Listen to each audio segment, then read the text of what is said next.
This is zone 9. It's 5 rotors that travel along this row right here, and the valve is over here.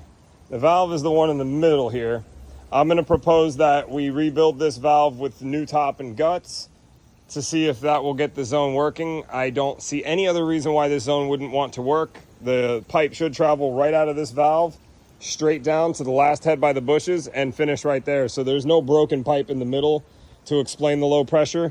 This would have to be a problem with the valve itself. Well, it's 2 weeks later, and we've got a hurricane heading to Florida. Now, I'm in southeast Florida, and that hurricane is heading to northwest Florida.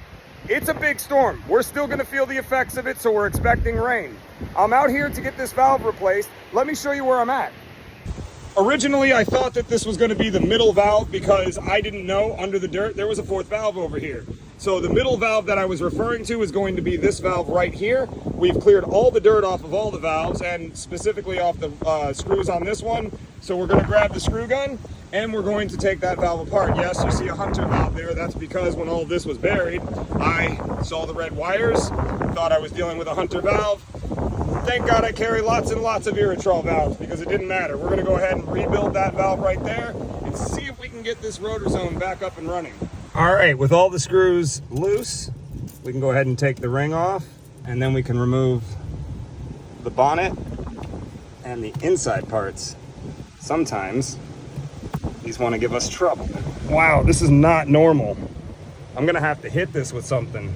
Usually these valves come right apart, and you can see that right here because I have the new valve taken apart. We've got the bonnet, the spring, the diaphragm, and that ring with the screws in it. That all came off of the original valve, or the donor valve here, just fine. I'm gonna have to go get a flathead screwdriver and pry that off. Took a little negotiating with my eye tool. This thing's a piece of junk, but at least it worked. Now we can get the bonnet off. Leave it over to the side. I'm actually curious to see what's going, there's the spring. What's going on underneath this diaphragm here? Nothing. Nothing is blocking. Well, we're gonna go ahead and swap it out anyway. Maybe I'm not noticing something. Maybe this wasn't opening all the way for some other reason. So we'll toss all that to the side. We'll make sure that all of this is clean. Good to go. I don't see any debris here. The diaphragm does have to go on a certain way. All of the holes have to line up. And there's a little tab here that will follow the arrow and direction of flow here, just so you're aware. Then we have to put our spring on next. And then finally, we've got to line the solenoid hole right here with that hole right there with that little tab.